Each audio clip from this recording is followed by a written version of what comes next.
Adolfo Servando Tortolo nació en la ciudad de 9 de Julio, provincia de Buenos Aires, el 10 de noviembre de 1911. Se formó en el seminario San José de la Plata y fue ordenado sacerdote a los 23 años. Su primer destino fue el de vicario cooperador de la parroquia de Chacabuco, luego la de San Ignacio de Junín, y en 1941, antes de cumplir los 30 años, fue derivado a la curia del obispado de Mercedes, donde llegó a ser vicario general. Estuvo allí 17 años. No solamente mantuvo una fuerte relación con la familia del entonces general Jorge Rafael Videla, sino también con el almirante Orlando Agosti, también nacido en esa localidad de Buenos Aires. Tortolo llegó a Paraná en 1956. Había sido nombrado auxiliar del arzobispo cenobio Lorenzo Guillán, que estaba desde 1934 y era uno de los obispos aliados al general Juan Domingo Perón, quien fue a comienzos de la década del 50 el que ordenara la construcción del seminario de Paraná, precisamente por esa buena relación que existía. El Papa Juan XXIII lo promovió al frente del arzobispado entrerriano el 6 de septiembre de 1962, pero recién en enero de 1963 Tortolo tomó posesión del cargo. Antes había estado en Catamarca. Fue desde la capital entrerriana en que Monseñor Tortolo comenzó a desarrollar su telaraña de poder que pocos años después se conocería en Capital Federal y en buena parte del país por sus relaciones con el último gobierno militar. A Monseñor Tortolo lo conocí cuando prácticamente llegó a Paraná. Yo era en ese momento un niño, estaba todavía en la escuela primaria, cuando él llega a Paraná como arzobispo titular, reemplazándolo a Monseñor Guillán, que había sido su predecesor y había fallecido. De ahí en más, bueno, yo crecí y a muy temprana edad, ya a los 16 años, me convertí en organista de la catedral. Y él acostumbraba, recuerdo, a ir casi todas las semanas, los domingos fundamentalmente, a celebrar una de las misas, que normalmente era la misa vespertina. Él tomaba a su cargo la misa de la tarde. Y como yo tocaba, bueno, nos conocimos ahí, pero de un trato sumamente formal, digamos, no solo por la enorme diferencia de edad que había entre él y yo. Él podría haber sido tranquilamente mi padre por la diferencia de edad que había entre nosotros, sino también porque no hubo ningún tipo de motivo por el cual yo me acercara a él de manera particular. Recuerdo sí una anécdota de cuando yo habré tenido 18, 19 años, que había formado un grupo vocal acá en la ciudad, y para festividad de Navidad, tiene que haber sido para fin de año,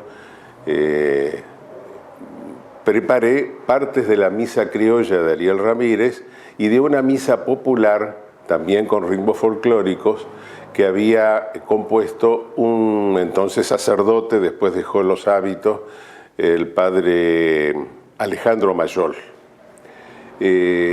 Fui a pedir la autorización a Monseñor Tortolo al arzobispado, a su despacho, y creo que esa fue la única vez que entré ahí.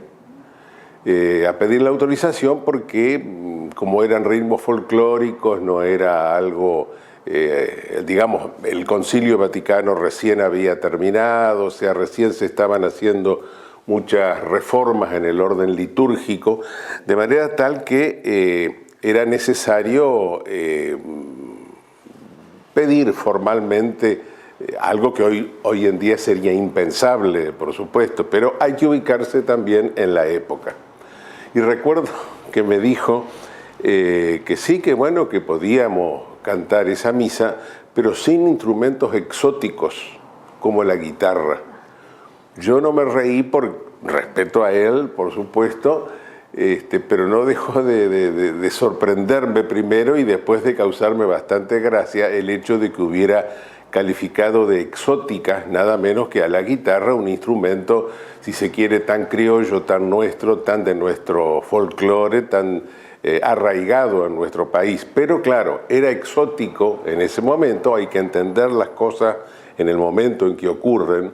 Era exótica en ese momento la guitarra para la liturgia católica, porque entonces lo único que acompañaba el canto era el órgano, no había guitarras, las guitarras recién estaban queriendo entrar. Bueno, y a lo largo de todo el extenso periodo que él estuvo como titular de nuestra diócesis, esa situación que planteaba recién no varió en absoluto, o sea, no tuve un acercamiento, no tuve, digamos, mucha confianza con él, de manera tal que poco es lo que puedo hablar acerca de ya sea su personalidad o de su actividad. Lo conocí muy poco a Monseñor Tortolo, estando en el Colegio La Salle como alumno en la secundaria. Recuerdo que alguna vez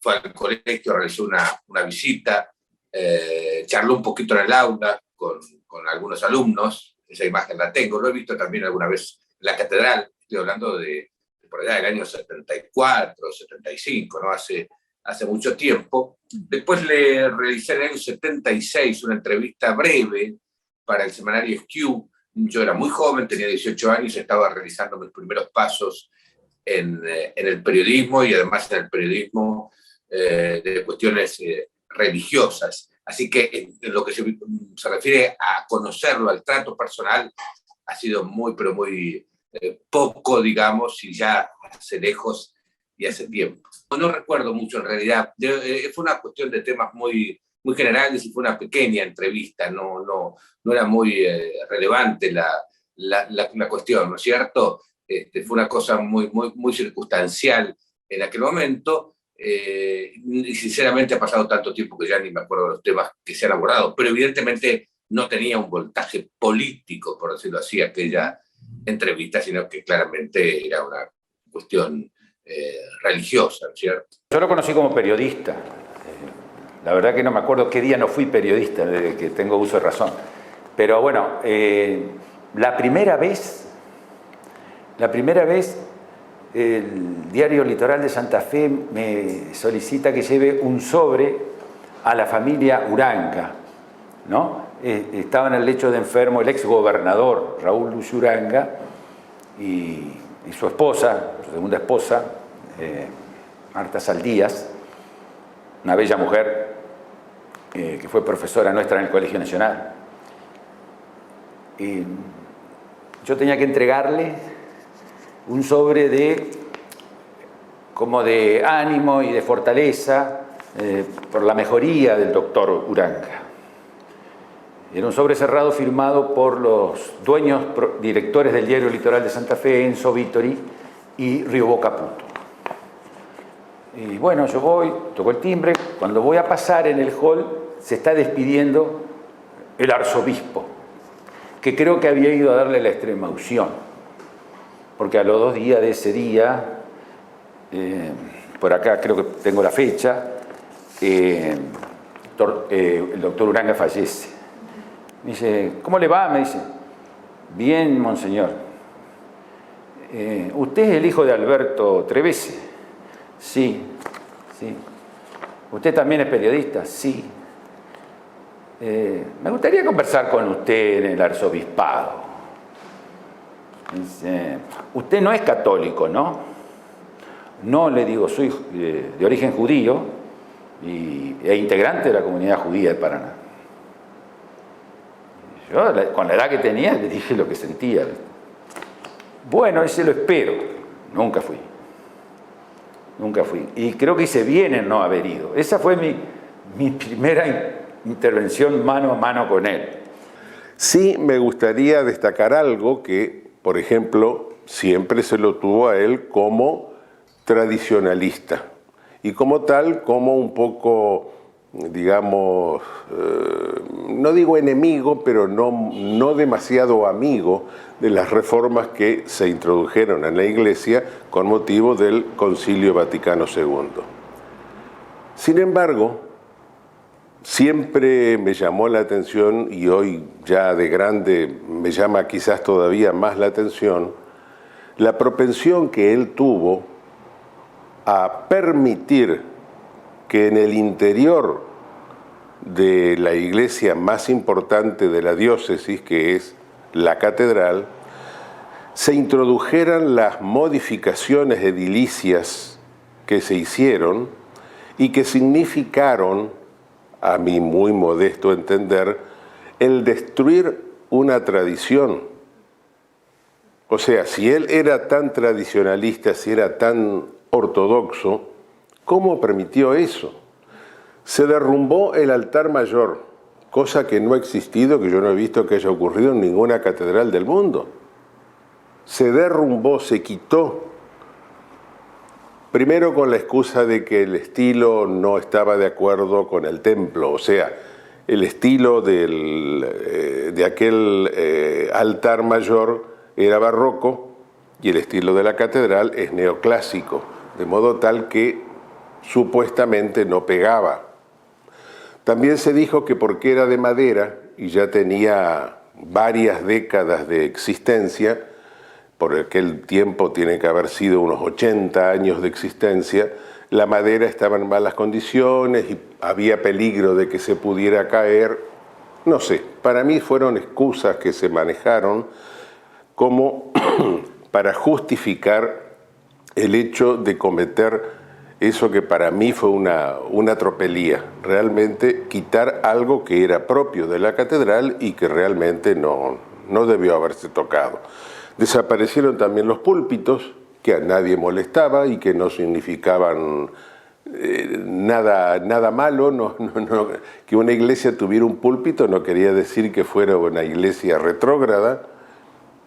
Después, en la parte de atrás del altar mayor, estaba lo que se llamaba el coro de canónigos, que era donde se reunían los canónigos a hacer sus oraciones diarias. Todo eso desapareció, estaba todo precioso en madera, me acuerdo, y desapareció, no sé. Por eso, cuando pienso en Monseñor Tortolo como un símbolo de la reacción hacia lo que fueron las modificaciones del concilio, no me cierra todo eso que él consintió que se hiciera dentro del templo con esa supuesta personalidad tradicionalista.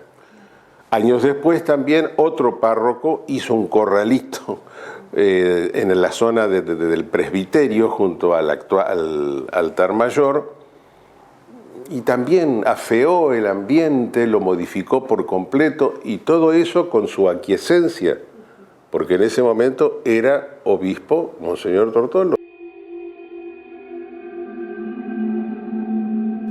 Cuando asumió en la diócesis paranaense ya venía con la función de vicario castrense desde agosto de 1956, en que recibió la ordenación episcopal y al mes siguiente fue designado en el vicariato. Al año siguiente de su llegada a Paraná, terminó por convencer del ingreso al seminario a uno de sus más fervientes admiradores, el joven Alberto Ezcurra, fundador de Tacuara, uno de los fundadores del grupo Tacuara de la Juventud Nacionalista. Tenían como referente ideológico al fundador de la Falange española, José Antonio Primo de Rivera. Ezcurra Uriburu decidió retornar a su vocación religiosa que había intentado desarrollar antes de crear Tacuara. No le fue fácil encontrar seminario. Era un personaje de protagonismo público que se había declarado como enemigo de los judíos y de la democracia. Como no podía ser de otra manera, quien lo cobijó en Paraná fue Adolfo Tortolo, quien tenía una fuerte vinculación con varios de los allegados a Tacuara. De hecho, el seminario de Paraná estaba considerado como uno de los más retrógrados en pensamiento del país. El referente fascista pasó unos pocos años de formación en Roma y luego retornó a la capital entrerriana para nuevamente ser uno de los principales colaboradores de Tortolo en tiempos de la dictadura en que el arzobispo y obispo castrense gozaba de poder e impunidad. Bueno, viene de largo tiempo, o sea, yo con mi hermano estudiamos en el Colegio La Salle y en mi caso particular integraba grupos religiosos, estuve en Acción Católica de Catedral. En la Acción Católica de Catedral conocí a otro compañero entrañable, otro gran compañero desaparecido, Coco Herbeta, precisamente desaparecido después que tuvo una charla con Adolfo Tortolo, y él ahí era, bueno, el que manejaba todo, tenía la costumbre de pegar una cachetada en la cara a todos los, como para demostrar su poder, a todos los que saludaba, y nos conocía particularmente a mí, a mi hermano. Después estuvimos estudiando ingeniería acá en la Universidad Católica, que estaba donde ahora está Ciencias Económicas, en el año 70. Mi hermano era presidente del Centro de Estudiantes y yo encabecé una asamblea donde tomamos la facultad en plena dictadura, en la dictadura de Onganía todavía, para sacar una mafia que se había enquistado dentro de la dirección de la facultad. Me acuerdo que incluso tuvo que venir Derisi, que era el rector de la Universidad Católica Argentina, bajó hasta acá por el nivel del conflicto. Y bueno, no se cedió en eso y conseguimos que todo un grupo de personas que estaban haciendo desastres en la facultad se fueran. Y Tortolo participó en las negociaciones. Tortolo nos conocía perfectamente, manejaba todo el poder dentro de Paraná, y no solo dentro de Paraná, tenía una influencia nacional importante. Y después cuando, bueno, yo empecé a militar después de lo que fue el conflicto de la Escuela Hogar, donde nosotros participamos sin todavía tener conocimiento de política, pero nos movilizamos por la injusticia que significaba en la dictadura de Onganía que quisieran apropiarse de la Escuela Hogar, que es todo un símbolo de lo que el peronismo ha logrado en cuanto a justicia social, para hacerlo un liceo naval y quedarse con las casas de los pobladores cercanos, los que no tenían títulos de propiedad en regla, etcétera, para desalojarlo y hacer un barrio de suboficiales. Nos movilizamos con un grupo sin tener ningún grado de conciencia, simplemente por la injusticia, con otro compañero de la facultad, con el gringo López Alfaro, y ahí conocimos un montón de gente que tenía experiencias o no. Nos reuníamos en la iglesia Don Bosco con un cura progresista como el cura Roberto Croce. Hoy hay una calle, la calle que entra al club de pescadores, que se llama Roberto Croce, que es un gran reconocimiento, y ojalá se supiera quién fue Roberto Croce.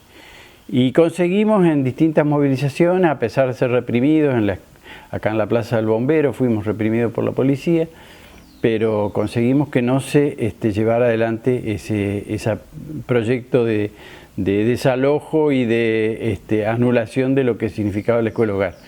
A partir de ahí, con otra compañera que había participado en los campamentos universitarios que organizaba el cura Roberto Croce en el norte de la República, tomamos contacto con compañeros de Ateneo Santa Fe, una agrupación muy fuerte, con definición dentro del peronismo revolucionario, y bueno, después fue natural el estar militando dentro de la Juventud Peronista. Fundamos acá en Paraná la Juventud Universitaria Peronista, ganamos todos los centros, las elecciones de centro de estudiantes en el año 73, 74,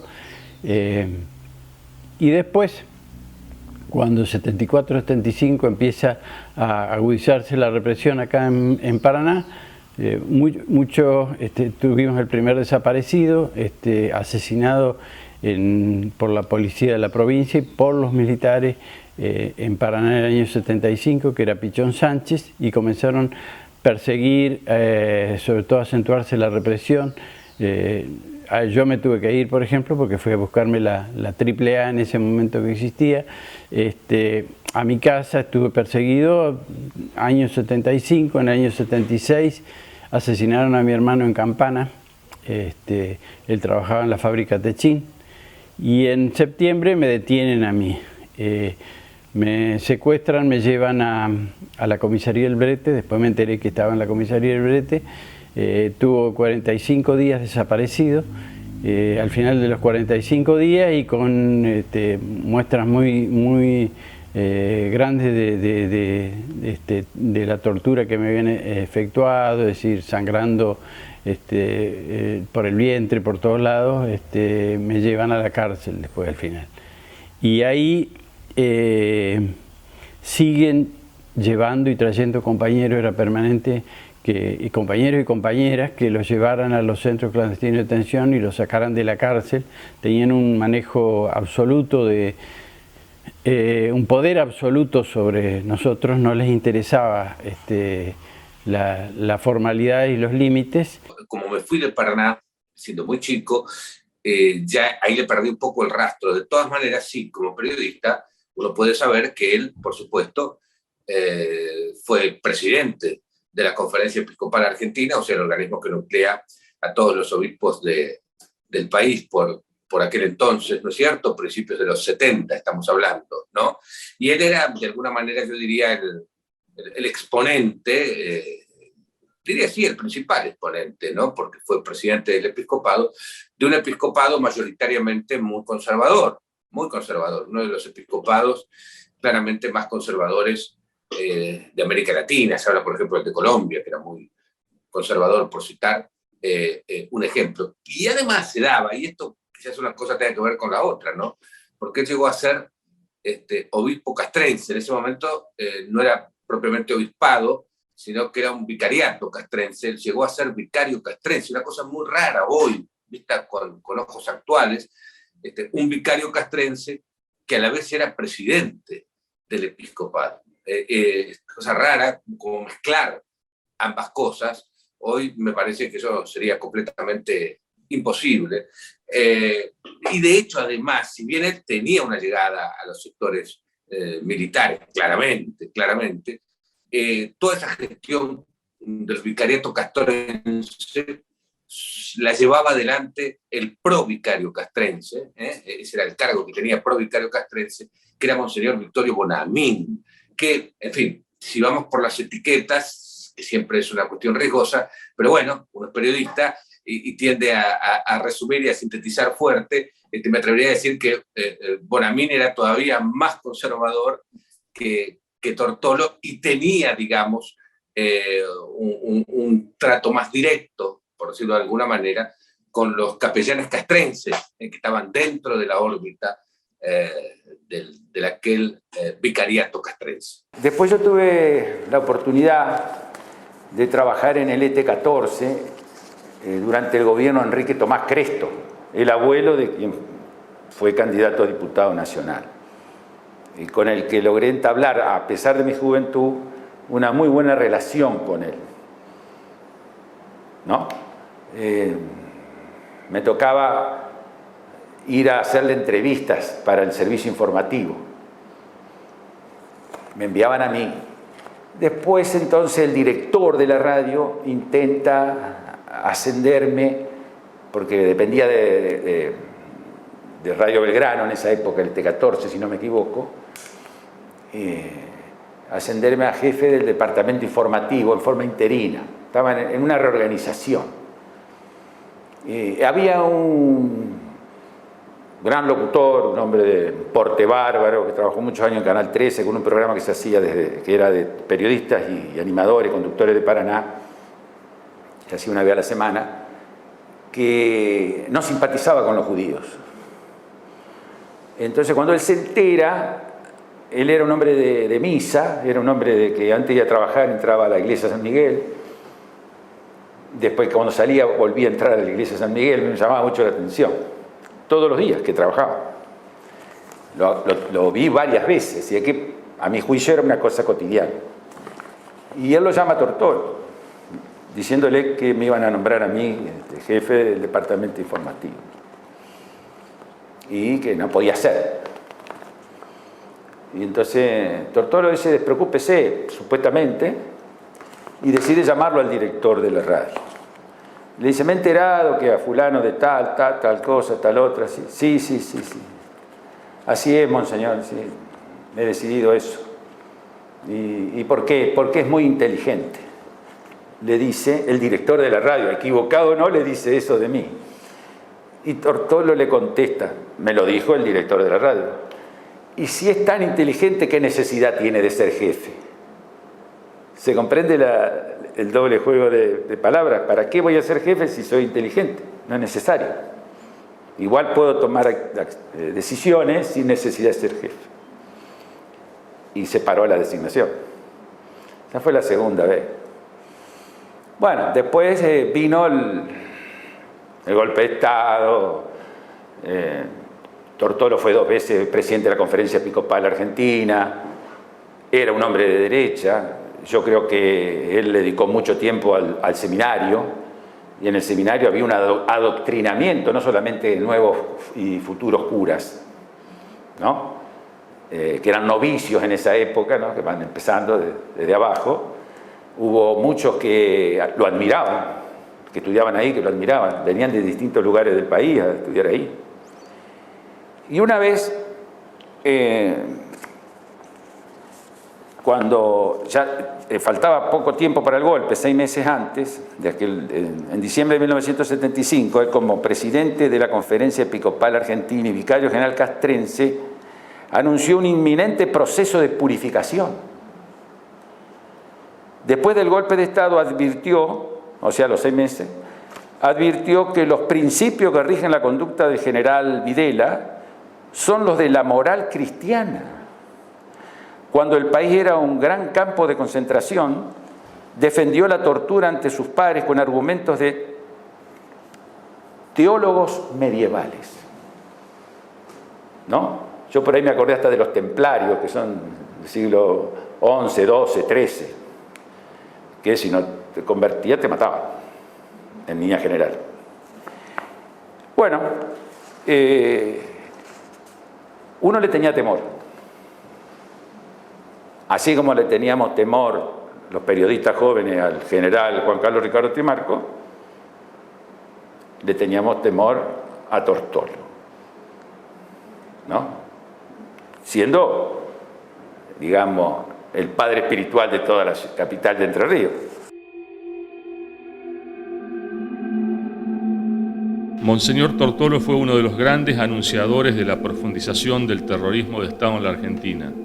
El mismo día en que asumió como vicario castrense, el 8 de agosto del 75, aunque había sido nombrado un mes antes, delante de la presidenta Isabel Martínez de Perón pidió por el renacimiento espiritual de la vida de las 3 armas, aunque un día antes en un comunicado habló del quiebre moral que existía en el país y dijo que ello solamente se solucionaría llevando a los más altos cargos a hombres incorruptos que aún se dan entre nosotros. Tortolo tenía la misión de convencer a la conducción de la Marina, liderada por el almirante Emilio Eduardo Macera, que debían participar del golpe y estar en la Junta Militar desde 1976. No fue lo único. Cuando Videla estaba diagramando ese golpe de Estado, en diciembre del 75, le pidió a Tortolo que fuera a entrevistarse con la entonces presidenta Isabel Martínez de Perón para solicitarle que abandonara el sillón de mando. Eran no más de las 10 de la noche del 23 de marzo de 1976, cuando algunos presos políticos se sorprendieron con el aviso que les llevaba el guardiacárcel de Gualeguaychú. Los busca Monseñor Tortolo. Quiere hablar con algunos de ustedes. No fueron más de 4 los convocados. Entre ellos estaban Aldo Bachetti y Daniel Irigoyen, a quienes Tortolo conocía de antes porque eran referentes de la Juventud Peronista de Entre Ríos. El 23 de marzo, antes de medianoche, vienen los guardiacárcel y me sacan de la celda y me decían que yo tengo una visita en la dirección. Muy raro a esa hora. Y voy y estaba el entonces obispo de Paraná y a su vez vicario general castrense, que yo le había dicho a él cuarto comandante, porque él era un consejero de Videla, más. Después hay una anécdota de lo que me dijo lo que era Videla, y nos vino a comunicar que se estaba produciendo un golpe del cual iba a quedar al mando de Videla, que es oro en polvo, me dijo.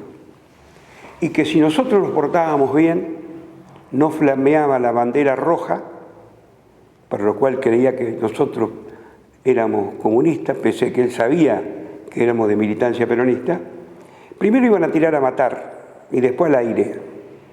¿Te imaginás vestido de obispo, que un pastor de la iglesia te diga eso? Después nos enteramos cuáles fueron las causas de que él estaba en Gualeguaychú. Se dice de que el golpe no se iba a dar, que habían arreglado a media tarde el Poder Ejecutivo, Isabel y López Rega, con el ejército, y que el golpe no se daba. Cuando trasciende esto, un sector del ejército comandado por Luciano Benjamín Menéndez, del tercer cuerpo de ejército, un genocida, asesino, dice: si el golpe no lo dan ustedes, lo doy yo. Eso es lo que sabía el círculo del peronismo. Entonces se quedaron tranquilos de que el golpe no se iba a dar, pero no tuvieron en cuenta esta posición de Menéndez. Por eso el golpe se da y Tortolo había ido a componer las partes. ¿Te imaginás la proyección que tenía él sobre el ejército, que era el mediador entre los dos grupos, el que quería dar el golpe y el que no lo quería dar?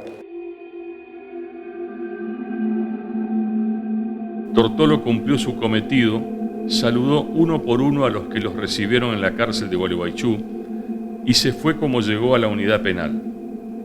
El golpe estaba en marcha y llegó un día después, con la bendición de Monseñor.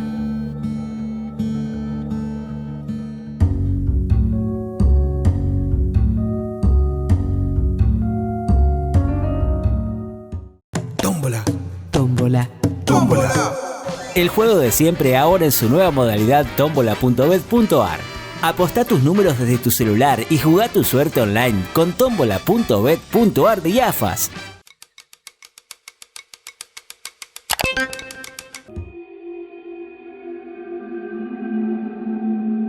Apenas producido el golpe de Estado, Monseñor Adolfo Tortolo llamó a cooperar positivamente a la restauración del espíritu nacional y llevó a que las autoridades eclesiásticas saludaran la llegada del gobierno nacional liderado por Jorge Videla.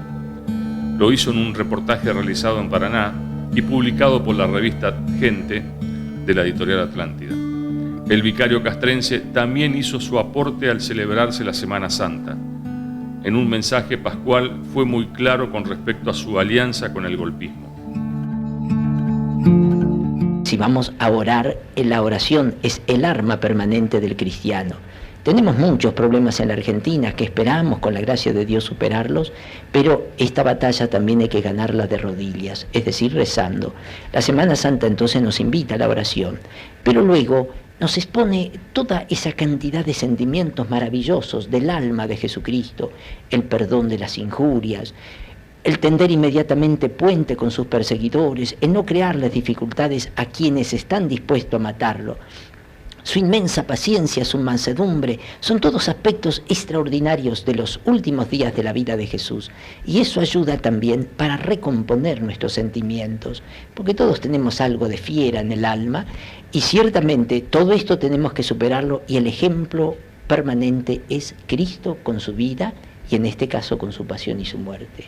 Y es confortante ver, en primer lugar, un retorno a Dios, casi yo diría de tipo masivo, al menos es la experiencia que tenemos en nuestra arquidiócesis, pero creo que en todas partes está ocurriendo lo mismo. Y al mismo tiempo está ocurriendo otra cosa, y es que mucha gente que a lo mejor tuvo en ciertos momentos, diríamos, un poco de complacencia para los movimientos subversivos, están recapacitando y ciertamente puedo decir, creo que están por volver. Claro, se vivía, digamos, toda esta revolución cultural de los 60, las ideologías que en aquel momento eran muy, muy fuertes, ¿no es cierto? Y golpeaban particularmente a América Latina, y la Iglesia no escapaba de todo ese zamarreo realmente ideológico y cultural muy fuerte, ¿no es cierto? Habíamos tenido el Concilio Vaticano II, que modernizó, por decirlo así, a la Iglesia. En América Latina, la Conferencia de Medellín. Bueno, todo eso dio lugar a una corriente, vamos a decirlo así, muy progresista, el surgimiento de la llamada teología de la liberación, ¿no es cierto? Y como bien decís, aquí en Argentina el movimiento de sacerdotes para el tercer mundo, ¿no es cierto? Que, digamos, si bien tuvo, por decirlo de alguna manera, digamos, una preocupación social muy marcada,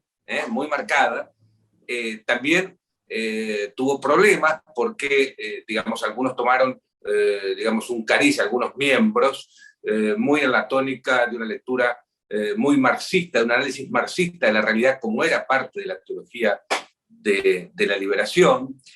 Algunos hicieron, y no pocos, una opción política y muy concretamente una opción partidaria por el peronismo, que veían como, digamos, el sector político que podía realmente promover el desarrollo de los pobres, y eso, bueno, trajo mucho problema porque evidentemente la Iglesia no puede partidizarse, ¿no es cierto? No puede partidizarse. También hubo muchas deserciones de sacerdotes que abandonaron el sacerdocio, y muchos se casaron. Fue un momento muy traumático para la Iglesia, porque si bien estaba bueno, digamos, lo de la preocupación social, hubo caminos que a veces se tomaron que fueron equivocados, claramente equivocados. Pero bueno, desde en ese marco, digamos así, obviamente, Tortolo tenía una posición crítica, digamos, hacia esos sectores, porque, como decíamos, encaraba, digamos, una iglesia, digamos, muy, muy conservadora. Mucha gente ligada a la iglesia de Paraná fue a pedirle que mediara en tal o cual situación por presos políticos o desaparecidos enterrianos. Pero Tortolo no escuchaba a todos. Seleccionaba a quienes iba a prestar su ayuda. Además, cada vez que podía, recordaba lo que pensaba sobre lo que estaba sucediendo en el país. A algunos ayudó, es verdad, pero a la mayoría de los pedidos los dejó pasar como si nada. Y Aldo me contó la anécdota que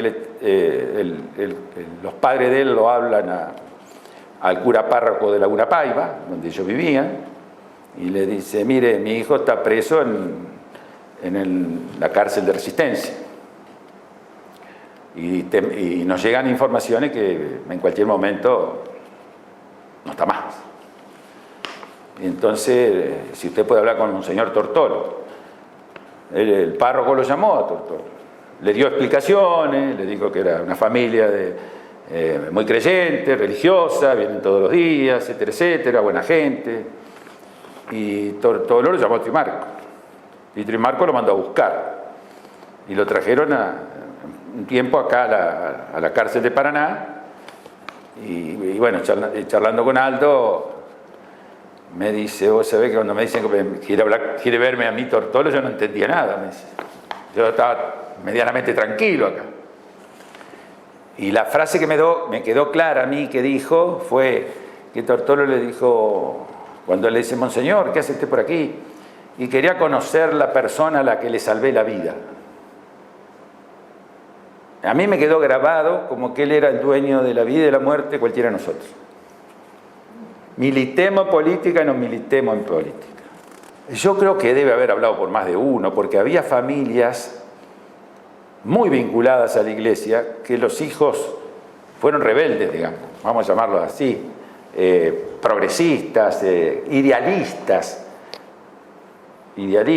No tenemos tiempo porque estamos hablando de Tortolo, pero habría que diferenciar la dirigencia montonera de la dirigencia Tupamaro, por ejemplo. En algún momento habría que hacer un programa de eso. No sé quién, pero se habría que hacer. O a lo mejor está hecho también, yo no recuerdo. El tema es que estoy muy seguro que salvó más de una vida, pero también bajó el pulgar por muchos. O sea, bajar el pulgar es que no lo salva. No quiero hablar de lo que no sé. A mí, yo supongo que sí, que descuento que habrá recibido pedidos, y no pocos, para dar con el paradero de mucha gente desaparecida. Eso, digamos, no tengo un conocimiento, pero infiero que eso es muy verosímil, que haya ocurrido, que mucha gente recurría a su desesperación, tan comprensible, ¿no es cierto?, que no sabían dónde estaban sus familiares, sus hijos, todo eso, desesperados. Iban mucho, por ejemplo, a ver a los obispos de cada lugar, de cada diócesis, ni qué hablar si era el presidente del episcopado o el vicario castrense, ¿no es cierto? De hecho, al vicariato castrense fueron muchos tratando de tener alguna información y que los ayudaran a dar con el paradero de sus familias. Eso seguro que la recibió. Ahora, ¿qué es lo que él hizo? Yo ya no puedo hablar de eso. Yo no ignoro que hubo acusaciones de que él visitaba centros clandestinos de detención, etcétera, etcétera, ese tipo de cosas. Esas acusaciones las he escuchado, porque obviamente soy periodista y me ocupo de estas cuestiones, pero yo no puedo hacer ni afirmar ni negar, porque no cuento con los elementos. Lo único que puedo decir es que era un obispo muy conservador y que, por supuesto, tenía una buena sintonía con los militares, ¿no es cierto?, como es lógico dentro de su corriente de pensamiento, pero mucho más que eso, sinceramente, no puedo decir. Efectivamente, yo tenía un tío, sacerdote de mi mismo nombre y apellido, que fue secretario del obispo Guillán. Nosotros vivíamos en la casa de mi abuela y mis abuelos, donde vivía mi tío. Nosotros vivíamos ocasionalmente, parábamos ahí con mi señora. Estuve 8 meses.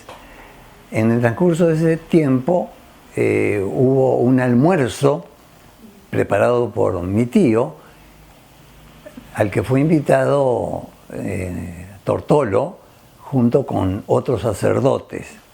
Bueno, yo participé entonces de ese almuerzo, en donde se habló de cuestiones de la iglesia, nada sobre cuestiones políticas ni militares, ¿no es cierto? Era en el año 1968,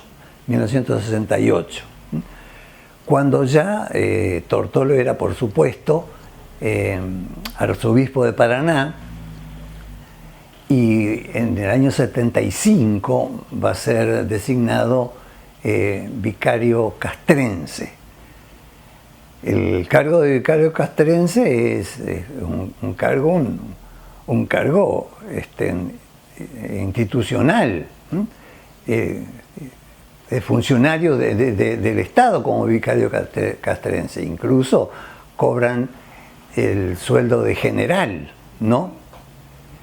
Bien, fue entonces en esa segunda oportunidad que tuvo, digamos, algún contacto indirecto con Tortolo. A mí me tomaron preso el mismo día 24 de marzo y 2 o tal vez 3 días después, no sabría precisar, Tortolo visitó el comando y el cuerpo de comunicaciones, en donde estábamos los presos políticos en 10 celdas y en un salón más grande. Celdas que eran de 2 por 1, en donde estábamos 3 presos. Por ejemplo, yo estaba junto con el Chito Dazo, que había sido intendente de Diamante, y con un ferroviario de Strobel. éramos 3, pero en algunas celdas había 4. Celda 2 por 1. Bien, en esa noche entonces Tortolo quiso constatar nuestra prisión, ¿no es cierto?, e hizo abrir todas y cada una de las celdas, ¿no es cierto?, en forma ruidosa, y fuertes reflectores nos iluminaban, ¿no es cierto?, y Tortolo nos veía, pero nosotros no podíamos verlo a él. Bien, ese es el único contacto que tuve yo con Tortolo cuando fui preso. Lo he escuchado por el lado de sacerdotes, ya ancianos hoy en día, grandes, algunos inclusive ya fallecidos, que conocieron esas situaciones. Hubo gente que fue detenida durante la época del proceso y como en ese momento creo que Tortolo tenía la doble, no sé si era presidente de la conferencia episcopal, pero sí me acuerdo que era el vicario general de las Fuerzas Armadas. Entonces, en ese carácter iban a verlo a él para pedirle algún tipo de información, algún tipo de ayuda. Y hubo sacerdotes que me contaron que efectivamente él prestó ayuda a mucha gente que le fue a hablar. O sea que algunos detenidos de aquel momento, gracias al accionar de Tortolo, se salvaron de ser además desaparecidos.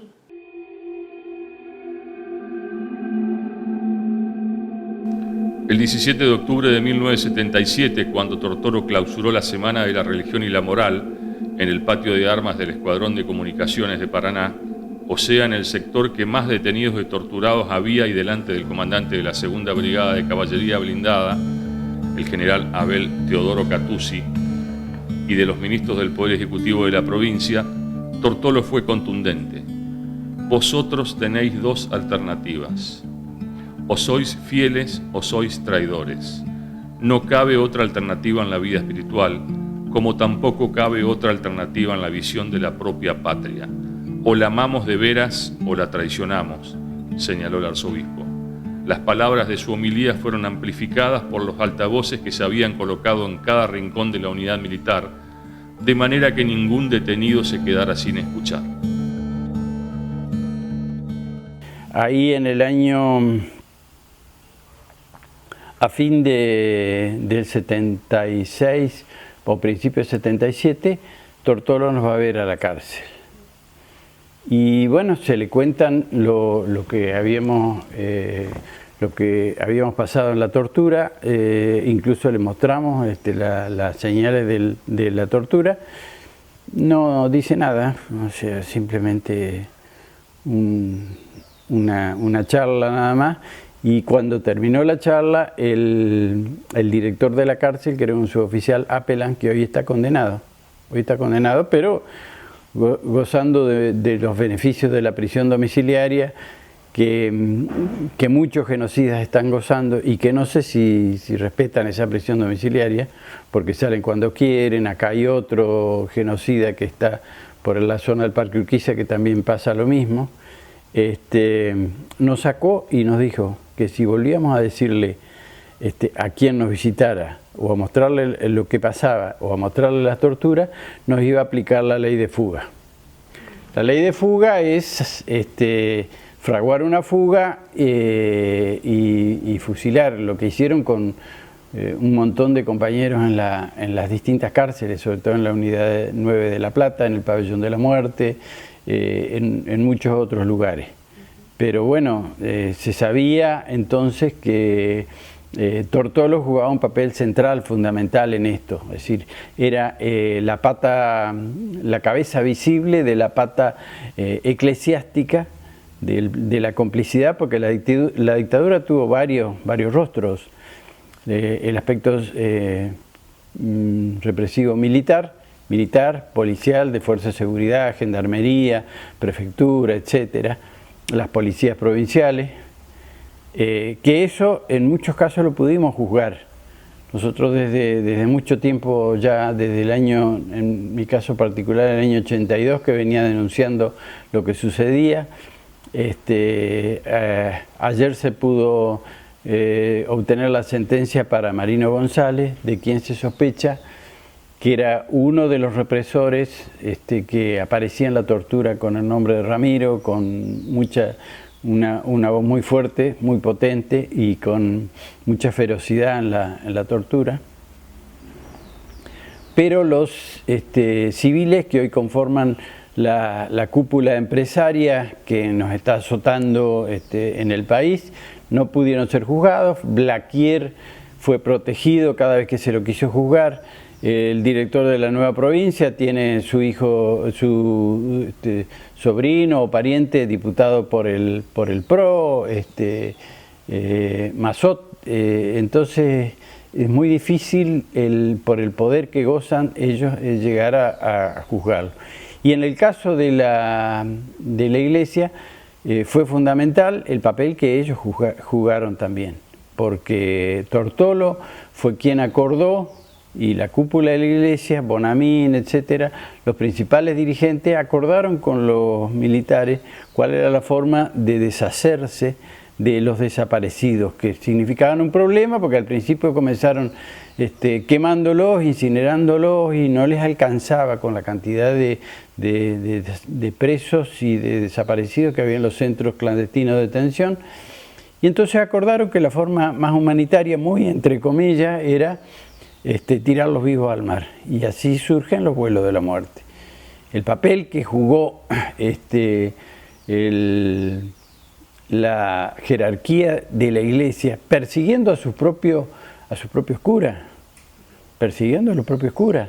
Acá Tortolo corrió y hizo que para protegerse tuvieran que irse de la provincia un montón de curas que conocíamos, con los cuales teníamos amistad, los curas del tercer mundo, Gorosito, Dri, de San, el propio cura Croce, que había participado, que nos había dado el apoyo en esas movilizaciones que con toda justicia hacíamos las reuniones en la iglesia Don Bosco. Tuvo que irse, se fue a Misiones, tuvo enfermedad, etcétera.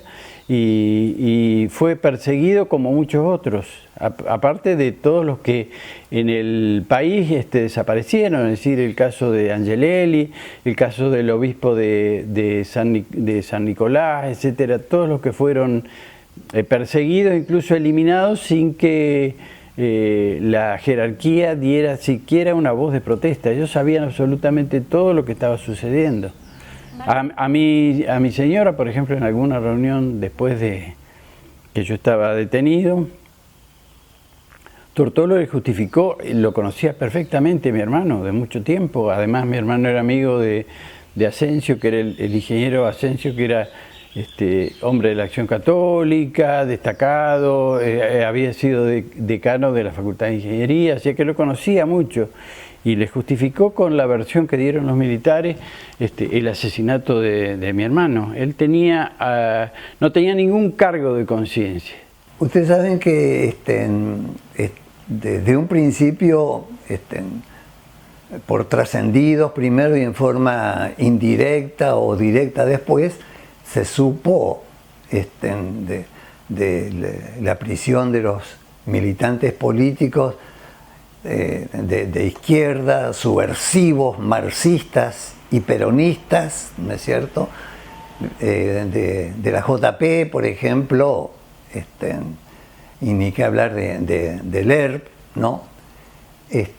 Bueno, y militantes sociales, incluso de sacerdotes, ¿no es cierto? De sacerdotes que estaban en una posición, digamos, en que había predicado, podemos decir, el Concilio Vaticano II, ¿no es cierto? Una iglesia cercana a la sociedad, ¿no es cierto? y entre ellos estaban fundamentalmente en esa época Angelelli de La Rioja, de Nevares en Neuquén, Esaine en Viedma y Novak en Quilmes. Y algunos otros obispos, por ejemplo, el Saspe de Santa Fe o Devoto de Goya, por ejemplo, ¿no? Pues bien, pero bueno, había curas villeros en esa época, curas que visitaban las villas, ¿no es cierto?, para hacer un trabajo de catequización y de ayuda a la situación que pasaban ellos. Bueno, entre ellos figuraban dos jesuitas, Llorio y Halik, ¿no es cierto?, que fueron tomados presos, ¿no es cierto?, y que eran jesuitas que estaban bajo la dependencia directa de Bergoglio, el actual papa, que no solo no los protegió, sino que nada hizo para salvarlo de... Creo que tuvieron algo así como 8 meses en la ESMA apresados o aprisionados y torturados, ¿no? Llorio y Halik. Bueno, el caso de Tortolo era realmente muy trascendente. Tortolo era no solamente, digamos, vicario castrense, sino que además era amigo, digamos, personal de Videla, era su confesor y era su consejero, ¿no? En todas sus declaraciones de toda esta época, Tortolo siempre fue lo suficientemente ambiguo y esquivo, ¿no es cierto?, diciendo que él se ocupaba únicamente de cuestiones específicamente espirituales y de la Iglesia Católica. Nunca, que yo sepa, hizo ninguna declaración, digamos, que indirectamente lo comprometiera a lo que la mayor parte de la Iglesia, a través de sus obispos y arzobispos, intervenían en la represión militar, ¿no?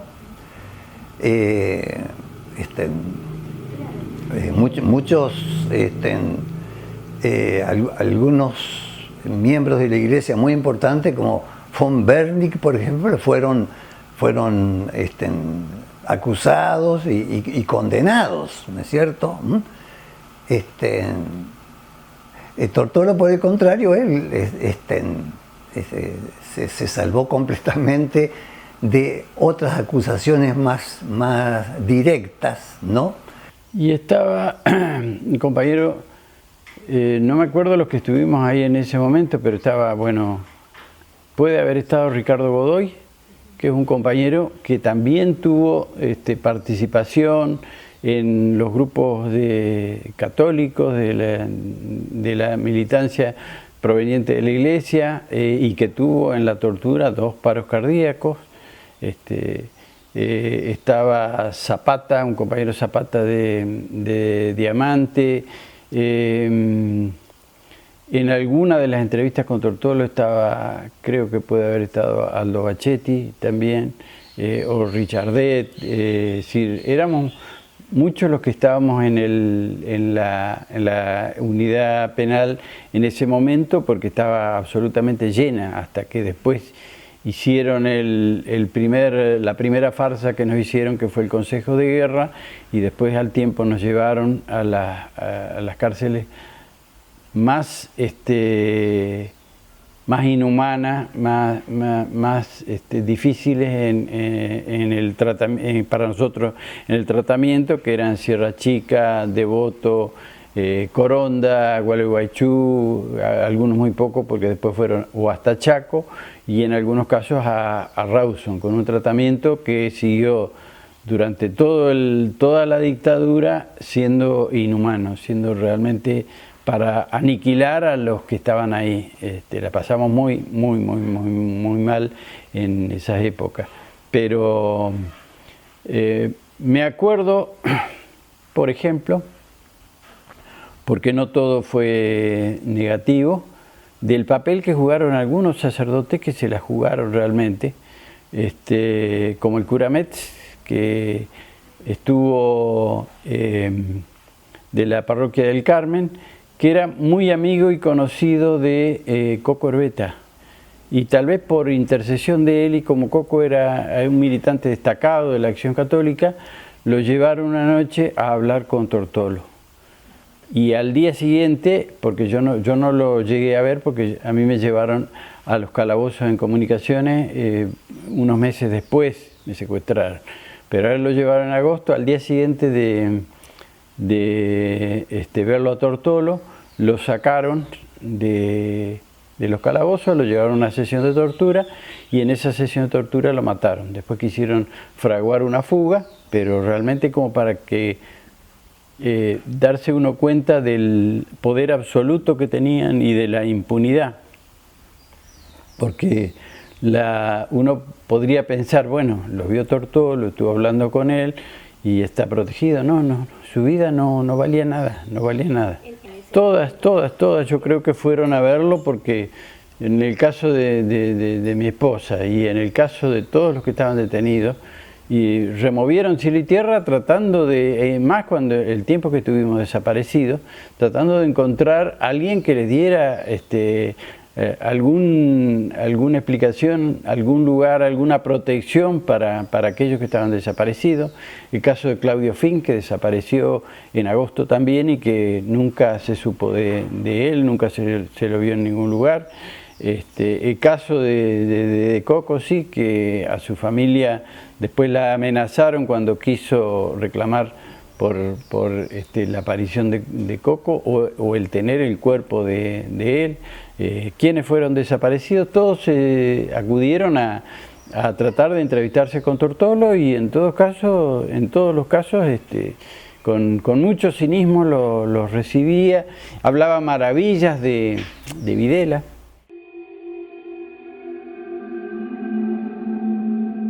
Monseñor Tortolo renunció al vicariato castrense en 1981 cuando comenzó a sufrir una larga enfermedad que lo postró por largos periodos.